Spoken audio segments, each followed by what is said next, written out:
Unit 5 का part 2। किसने कहा था 2 बालकों में समान मानसिक योग्यता नहीं होती? हरलॉक ने कहा था। संक्षिप्त विधि द्वारा माध्य ज्ञात करने की विधि है AM plus sigma FD upon N into CI।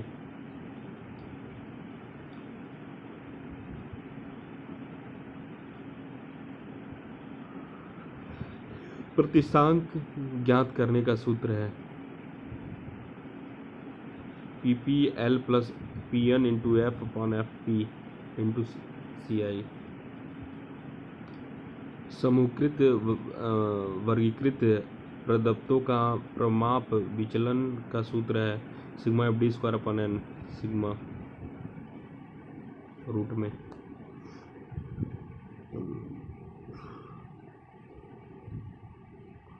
अनुपातों और प्रतिशत दरों को निकालने की दृष्टि सर्वश्रेष्ठ माना जाता है गुणोत्तर माध्य। व्यक्तिगत अवलोकनों के विचलनों का योग शून्य होता है समांतर माध्य से। निम्नलिखित में से कौन सा सबसे अधिक अनिश्चित माध्य है? बहुलक से। कटिबंध वक्र का निर्माण किया जाता है अधिकतम और न्यूनतम मूल्यों को प्रदर्शित करने के लिए। ऋणात्मक मूल्यों का प्रदर्शन संभव है प्राकृतिक मापक में। गुणात्मक तथ्यों के अध्ययन में सर्वाधिक उपयोगी माध्य है मध्य का। कौन सा माध्य चरम अवलोकनों से अधिक प्रभावित होती है? समांतर माध्य। एक पेड़ पर लगे संतरों का औसत आकार निकालने हेतु सर्वाधिक उपयुक्त औसत है बहुलक। माध्यमिक विचलन का सूत्र अवर्गीकृत आंकड़े हैं ST sigma D square upon N root में।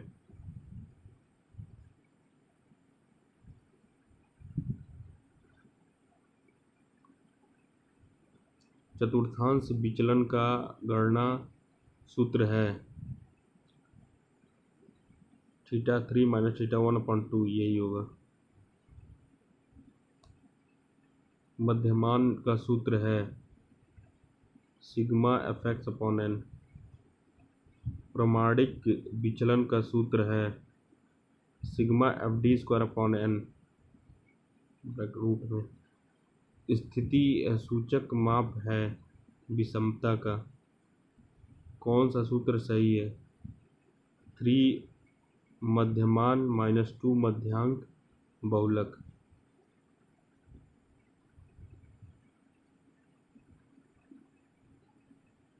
ये फार्मूले देख लीजिए, फार्मूले बहुत डाउट लग रहा है।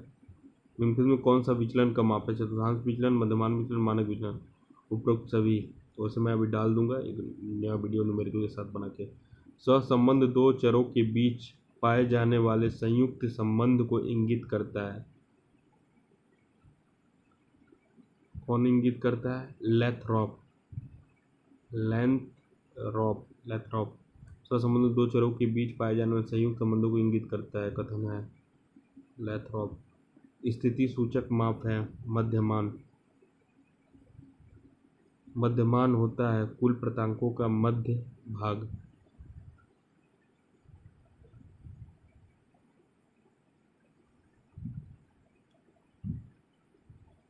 सहसंबंध गुणांक वह संख्या है जो हमें बताती है कि दो चीज़ आपस में किस सीमा तक संबंधित है और उसमें से किसी एक में परिवर्तन होने से दूसरे में किस सीमा तक परिवर्तन होता है। गिलफोर्ड का।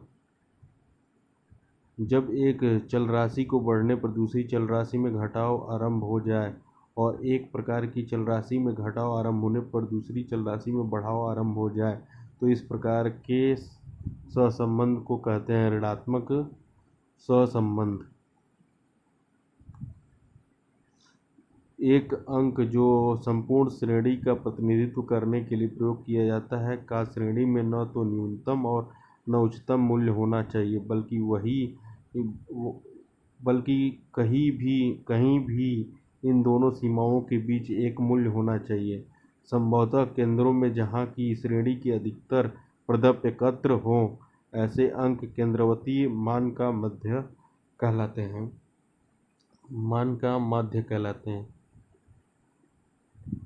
एलिडेंस। देखिए टाटे क्या कहते हैं, परिभाषा दिए थे। प्रतांकों के समूह में एक ऐसा प्रतांक होता है जिसके आसपास अन्य प्रतांकों के केंद्रित होने की प्रवृत्ति पाई जाती है। इस प्रवृत्ति के समूह के प्रतांकों की केंद्रीय प्रवृत्ति कहते हैं और इस प्रवृत्ति को केंद्रीय प्रवृत्ति माप कहते हैं। टॉन्टे टॉन्टे टाटे टाटे टाटे।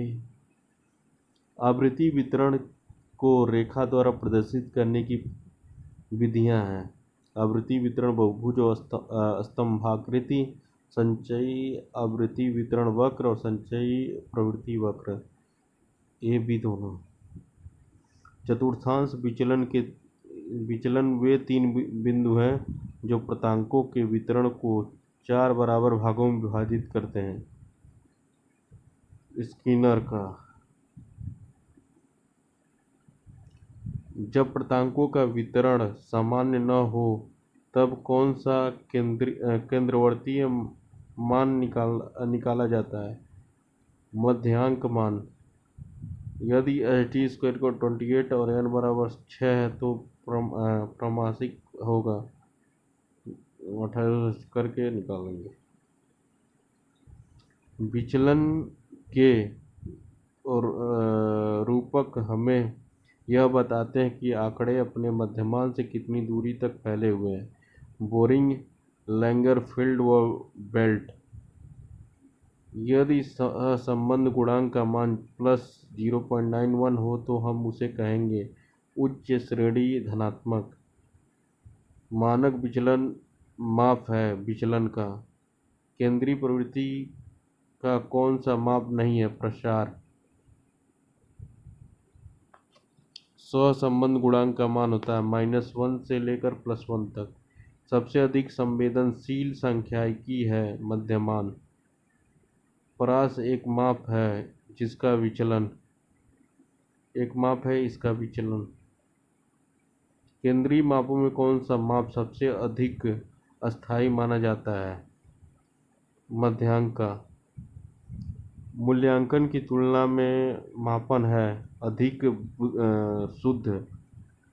मापन के मुख्य स्तर होते हैं 4। मापन के 4 स्तर: नामित, क्रमित, आंतरिक, अनुपातिक। निम्नलिखित में से बहुलक है, जो सबसे ज़्यादा बार आएगा वही बहुलक होगा। 3 देखिए, ज़्यादा बार आया तो 3 बहुलक हो जाएगा। विचलनशीलता की माप है प्रमाणिक विचलन।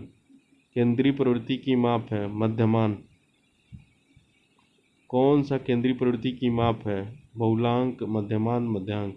कौन सा सांख्यिकी में प्रयोग वाला मुख्य पद नहीं है? प्रतिरूप। निम्नलिखित में कौन सा आंकड़ों के वर्गीकरण प्रकार है? वर्गीकरण प्रकार है एक मार्गी वर्गीकरण, द्विमार्गी वर्गीकरण और बहुमार्गी वर्गीकरण। निम्नलिखित में कौन सा पियाजे के ज्ञानात्मक विकास के स्तर में से एक है? मूर्त संक्रिया स्तर। कौन सा मध्यमान है? सबको जोड़िए और जितनी संख्या उसे भाग दे दिए। बहुलांक, जो सबसे ज़्यादा बार आया वही बहुलांक होगा। 3 शायद होगा।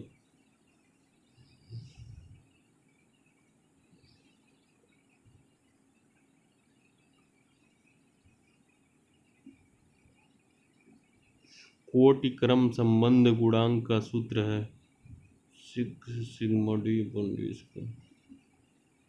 ये होना चाहिए, गलत दिया है। डाउट है, देख लिए भैया। कुछ फॉर्मूले सारे देखने हैं फिर से। सांख्यिकी गणित की एक शाखा है जिसका मान अंकों की गणना से है। गिलफोर्ड। सांख्यिकी संख्याओं का विज्ञान है। केंद्रीय प्रवृत्ति की माप है बहुलांक। मानक विचलन के लिए निम्नलिखित में कौन सा सत्य है? विभिन्न परिस्थितियों में वे सभी सत्य हैं। ये गणना में सरल है आंतरिक छोरों के लिए वह संवेदनशील नहीं है, अंतिम छोरों के लिए संवेदनशील है। बहुलक जो सबसे ज़्यादा बार आएगा वही बहुलक होगा। इन दोनों क्वेश्चन में जो सबसे ज़्यादा बार आई है, देखिए 10 कितनी बार आया, 4 बार आया, इसलिए 10 बहुलक होगा। 5 इसमें कितनी बार आया, 2 बार आया और कोई नंबर रिपीट नहीं कर रहा है। उधर लास्ट में 3 बार, इसलिए क्या हो जाएगा, 5 इसका बहुलक हो जाएगा। मध्यिका का मान, मध्यिका ज्ञात करने के लिए पहले इसको आरोही क्रम में लगाएंगे और जो मध्य में पड़ेगा, देखिए 3 3 6 3 9 1 10 है, यानी आपका चौथा पाँचवा होगा, पाँचवा छठा, हाँ चौथा पाँचवा छठा होगा। पाँचवा छठा को जोड़ के 2 से भाग दे देंगे, वही आएगा आंसर। मध्यिका के लिए मध्यमान की होती है, मध्यमान निकालने के सबको जोड़िए, जितनी संख्या हो उससे भाग दे दीजिए।